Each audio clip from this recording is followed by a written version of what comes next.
what you're seeing on the screen, Whitney Webb dropped some new information. If you don't know who Whitney Webb is, you can go check her out. This is the channel Savvy Finance, like, because it covers Bitcoin, but like, I don't know what this is about. I think it's about Epstein, because Whitney Webb covers cryptocurrency and like the Epstein file list and stuff like that. So I'm pretty sure it's about Epstein and what's going on with that.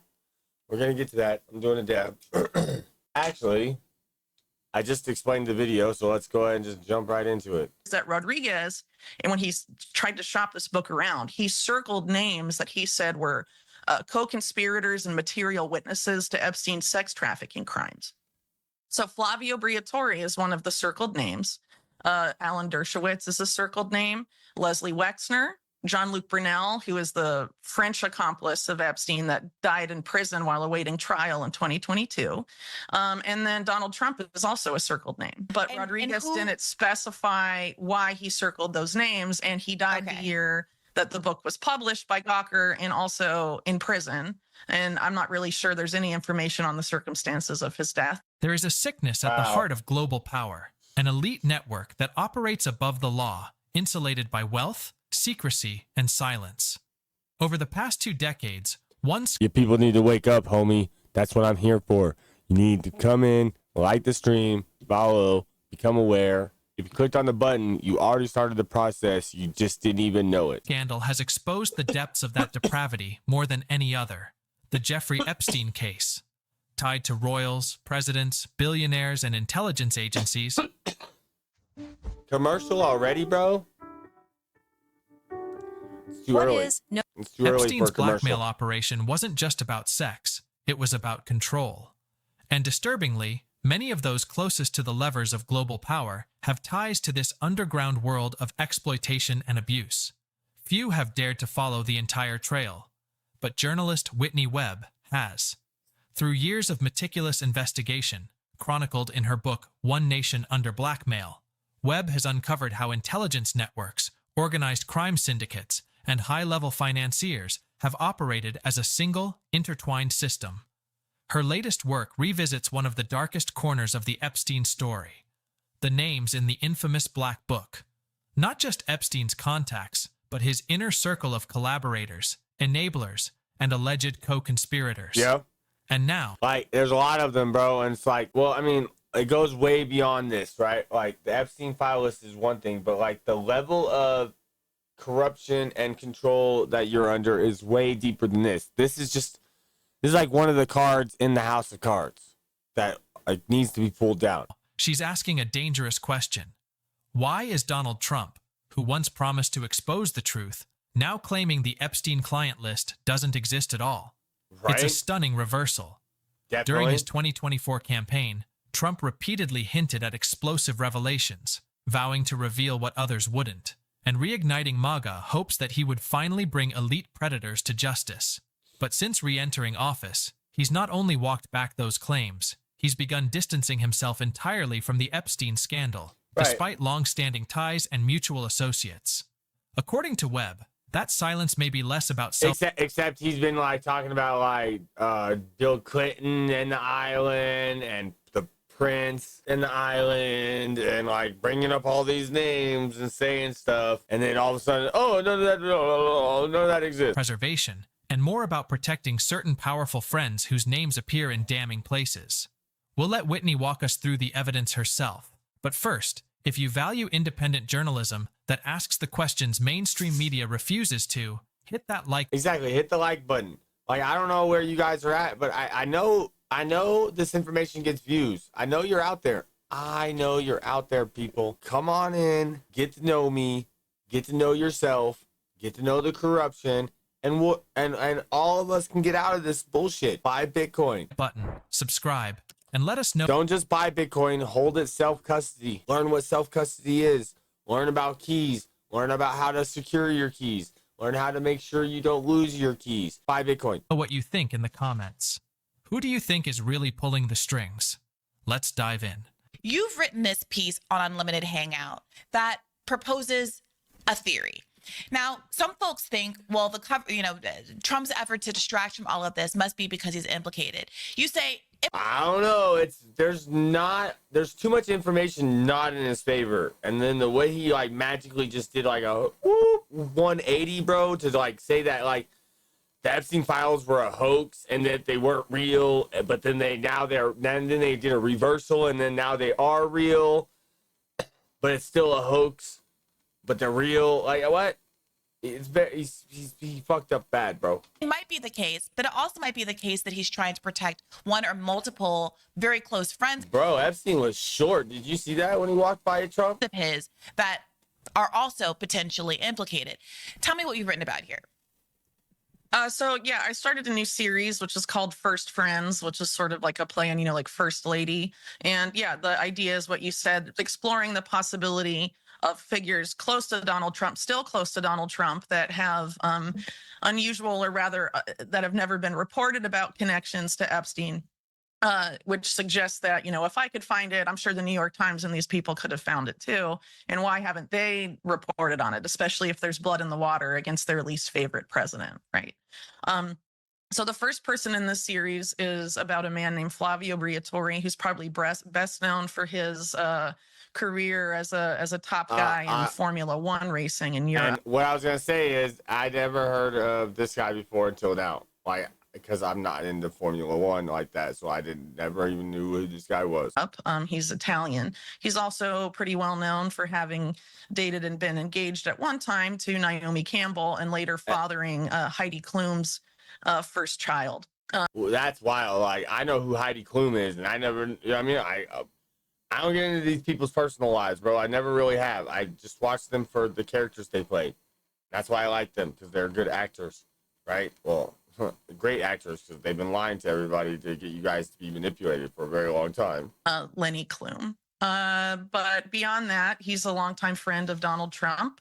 As I put in the article, there's a video of them together doing the Italian edition of The Apprentice, because as Trump says in the video, when it was time to bring The Apprentice to Italy, there were lots of people that wanted to star in it, but he only wanted one person, and that was his longtime friend, Flavio, and they talk about their long-term friendship in that clip for those that are interested. But Flavio Briatore has a few unusual links to the Epstein case, which I explore here. And one of them has to do with the Black Book itself. So the Black Book is this book of contacts that are... That dad was weak. Epstein's, but Epstein didn't necessarily write it. His staff wrote it. And so it wasn't just one staff member. It was a few members of his staff in his Palm Beach residence that compiled this list of contacts. But it was deemed legitimate enough to be used as evidence in Ghislaine Maxwell's trial a couple years ago. So it's considered to give it was then considered to give a relatively accurate portrayal of the time of sort of, frequently contacted figures in Epstein's. Right, exactly. There was like a list, bro. These are the top people he contacted most, and then there was the lower, and I trickled down, bro. I contact as you went down the list. I'm guessing.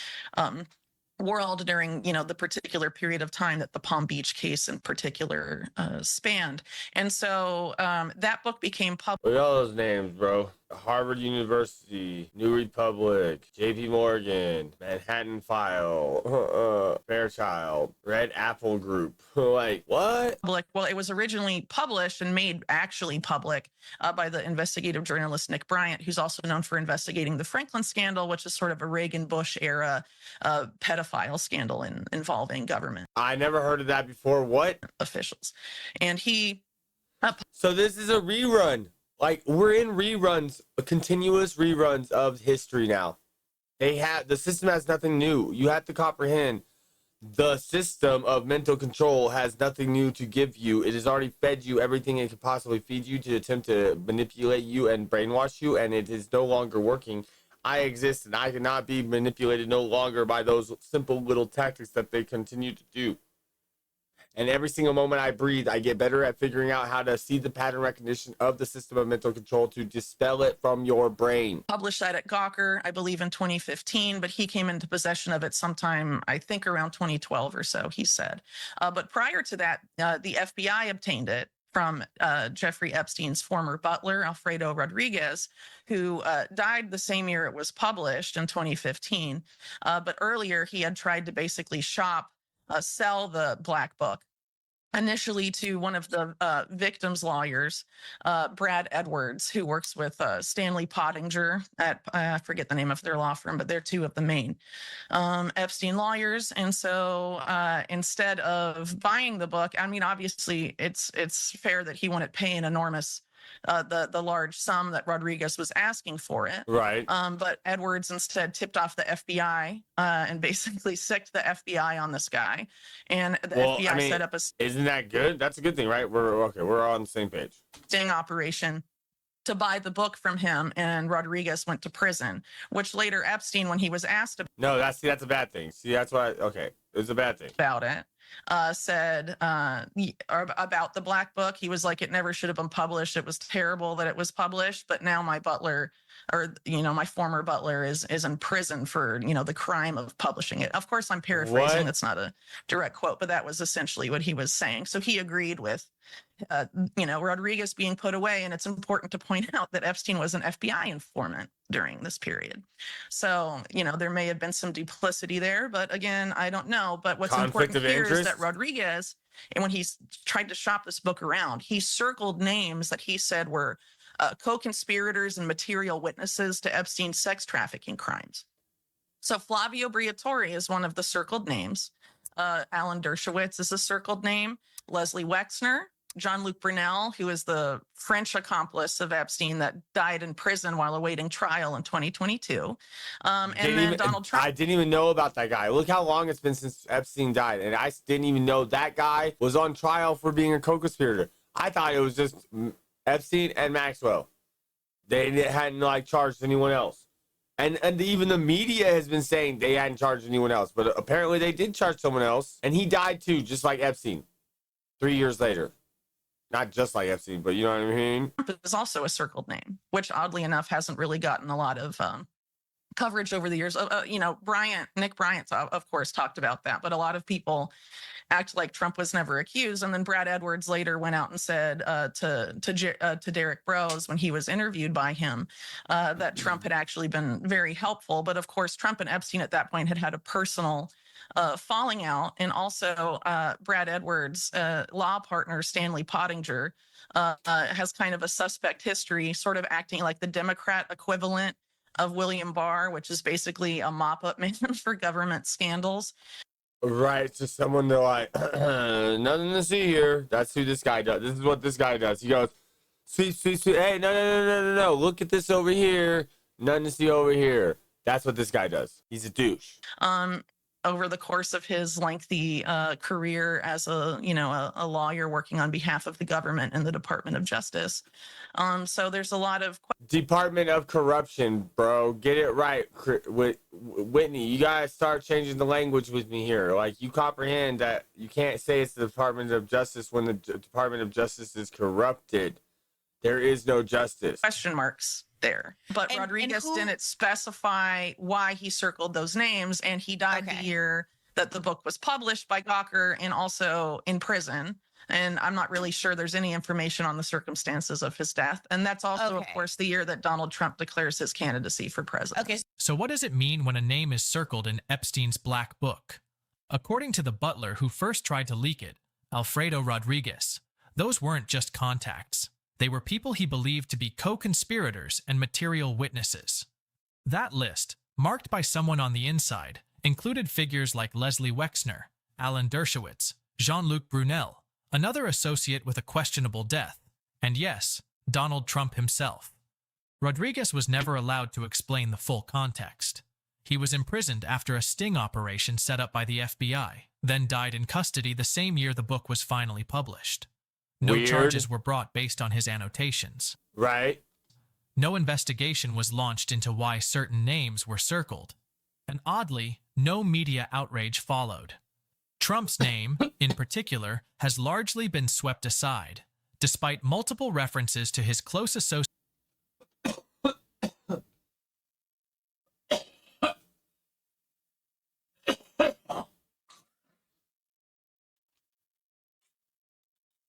My apologies. And shit stuck in my throat. Associations with Epstein and Ghislaine Maxwell, including documented footage and long-standing personal ties. But as Whitney points out, this isn't just about Trump's name appearing on a list.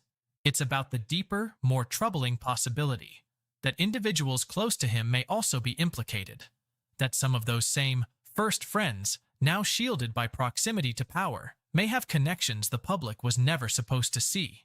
And yet, despite all this, there was no formal inquiry into Rodriguez's death, no questions asked about why critical witnesses keep turning up dead. And Right, this is like, has anyone watched television ever, bro? Like, there's a pattern. Epstein died. Like, this guy dies. The butler dies. Or is in jail and screwed over. no government accountability, only silence. And this silence becomes deafening when we consider what came next. Let's get back to Whitney's video. Yeah, I mean, it's possible, but at the time, Trump was not a political candidate, and a lot of the other names that are circled are people that are well known to have been accomplices to the crime, like Maxwell, like Jean-Luc Brunel, Leslie Wexner, Jeffrey Epstein's main benefactor. And we also do know, for example, that and so this was before Donald Trump was even president the first time. People, wake up! You are in a delusion. the most famous Epstein victim of all, who died earlier this year, Virginia Roberts. She was recruited by Ghislaine Maxwell while working at Trump's Mar-a-Lago resort. So there's a possibility that there may have been something there. But again, we don't really know because we can't ask the guy. But it is convenient that he cannot be asked. But there you go. There was no investigation into the circumstances of his death in prison, even given these suspicions around Epstein dying in similar circumstances? I don't believe so. I was looking into it and was able to find out some other things, but was unable to find information on how he died. And of course, yeah. Well, I mean, it says he hung himself, yet an external autopsy stated that there's no way he could have broke his neck the way he broke his neck by hanging himself. Prison while serving a sentence related to this. What's also fascinating to me, though, is that 2015 is the year that Gawker starts to be sued into oblivion by Peter Thiel. And now we know that in 2014 and 2015, Thiel and Epstein were meeting regularly. What? And Peter Thiel was also an FBI informant during that What? time. How do we know these men were FBI informants? I'm pretty sure in the case of Epstein, and it's sourced in my book, but I'm pretty sure it's the FBI admitted it, or another aspect of the government admitted it, because it came up in a court case. I forget which victim court case. The kind of MAGA base turning on Trump for not being transparent about Epstein. They are also increasingly frustrated with his betrayal as the quote unquote anti-war candidate and the America First candidate. Sure. And Right, because he dropped bombs on fucking Iran. these things are related through Epstein to the extent that it has been often argued, and there has been speculation that the reason that the United States is so committed to Israel, no matter what it does, no matter how poorly it reflects on America's political reputation, no matter how much it costs America, no matter how much it costs individual political candidates and an electoral space, for example, Joe Biden and Kamala Harris, and now Donald Trump, who's taking a hit over it, is because there's some See that handshake they just did? That's a special indoctrination into the group handshake. You're not a part of the group. Look how his hand is. Look how their hands are right now. I know it's fuzzy. Look how their hands are. Actually, hold on. Let me do this dab, and I will back it up to show you for sure what I'm talking about. And now Donald Trump, who's taking a hit over it, is because... All right, look, I'll show you right now. These two clips are damaging. This is a Democrat. This is Kamala Harris. Look. She's shaking Netanyahu's hand. Look how look. When I shake someone's hand, I shake someone's hand directly, like this, straight up and down, like this, right? Now look how their hand is. Notice how her thumb, the handshake is slightly tilted and her thumb is on the top. This is showing loyalty. This is a hand sign that shows that she is loyal to the group. Now, look, this is a Republican, Donald Trump. Same thing. Look how the hand is slightly tilted and he has an underhand palm grab and he has the thumb on top. I'm going to show it again, people. Look, this is a Democrat. She has her hand positioned like this so her thumb is on top. This means loyalty. This is a sign of loyalty, a hand symbolism in this group of mental fucking control, parasitic, pedophilic ring, all right? There it is. There's Donald Trump. Same hand signature. No one in real life shakes hands like this. Everyone in real life shakes hands straight up and down. Straight up and down. That's the handshake. That's everybody's everyday life handshake. Why is it that a Democrat who wanted to be president and Trump, who's already been president and became president again, both shake Netanyahu's hand in the exact same fashion? These are these little tiny patterns that people haven't been picking up on. They've been happening right in front of you. You just haven't been seeing it because you are indoctrinated not to see the truth that is right in front of your face. There's some compromise. There's some relationship there. And Donald Trump being so close to Epstein, of course, raises the suspicion that he in particular has his hands tied and that he cannot change course politically with respect to America's unqualified support of Israel. Because if he does, something disastrous, something scandalous will be revealed about him. So I would love you to speak to the claim. Right there, right there. You see that smile, bro? Look at that. Look at that smile, bro. Dude, his face looks crazy right there, bro. Because if he does, something disastrous, something scandalous will be revealed about him. So I would love you to speak to the... Look at that smile, bro. Very Jokerish, yeah? And I love Heath Ledger, the character he played, and I'm more like the Joker than Batman. Actually, I'm both of them, because that's what you are. You're both of them. You're a 3-part makeup. Neutral, positive, negative. You're always Batman and Robin. I mean, Batman and the Joker. You're always both sides. You need negative to know what positive is. And the only way you can fully comprehend and balance positive and negative is through neutral. You can't balance positive and negative through just positive and negative. That's why duality is insanity. He claims that there is some sort of blackmail specifically that ties, that basically constrains Trump, this administration, other administrations' adherence to Israel as a country and Israel's choices in particular in Gaza right now is the genocide.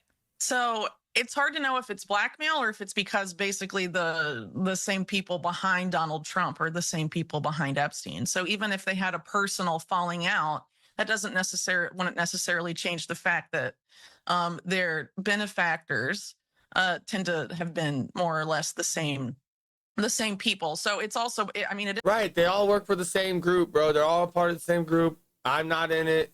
Anyone who's watching me isn't in it, unless you're a part of them checking on me. You can't stop what I'm doing, sirs or ma'ams. People indoctrinated and brainwashing, like FBI, CIA, all of you. I will never kill myself. That's a prime directive. That's impossible to do because I am one that is energy. That is energy. I didn't fully say that word. I kind of like mumbled through it. I need to stop doing that. But like, I don't like being in front of a camera, so I think I still do those little things because I don't like being in front of a camera. It's possible that there is, blackmail somewhere that they're hanging over Trump's head on this particular case and with the case of Israel, or it's the case that a lot of the powers that pull the strings of the current Likud government in Israel and, Donald Trump. Currently like government. Like, notice how all these houses, like, look, I'm watching. It's so weird because, see, I comprehend that language manipulation has been going on for a long time since the Egyptian times, and possibly be for that, like many civilizations before that, like before we can go back as far, like, you know what I mean? Yeah, I think this is like the sixth time we built our civilization to this size and then destroyed itself, like potentially. You know what I'm saying? That's why World War III is actually a real threat. Like, you see what I'm saying? Because we're at that precipice of like the system is losing control. It can't stop me from talking to you. It can't stop you from looking at my video. It can only highly suppress it. It can't stop it though. And so as more and more of these things are not going to be stopped, it's going to increase the need to want to evaporate everyone. So that way it can start over with a small group that rules everything and repopulate the earth in its likeness.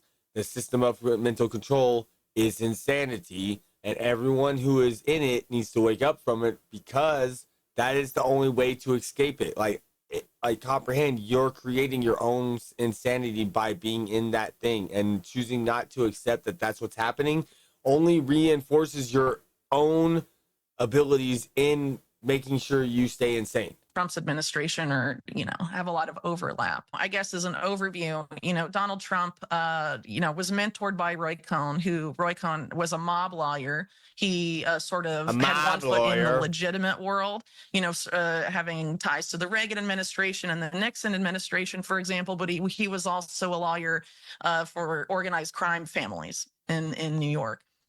And if you look at his background, his dad the patterns and this secret society that later Edgar Bronfman and Leslie Wexner's mentors and a lot of these figures were part of, called B'nai B'rith. And then one of Roy Cohn's mentors was this Italian businessman who was very closely tied to the mob, named Generoso Pope. And Pope's son was Roy Cohn's best friend growing up. And from Pope, who was very tied up with the Sicilian mafia and also very close, and also the Italian mafia in New York, he was also a big fan of Mussolini era fascism and controlled Italian language newspapers in New York and used that to try and manipulate Italian American votes. Wow. And he basically taught Roy Cohn this system called the favor bank, Roy Cohn called it, which is basically we see today now in Trump's art of the deal, which is sort of how to establish backroom deals. You do a favor for me, I do a favor for you. And it's really, explains a lot of how political power has worked in the U.S. for some time. It's, of course, not exclusive to these people, but you can see how these things have developed over time. And so, in the case of Trump, around the year that Roy Cohn dies,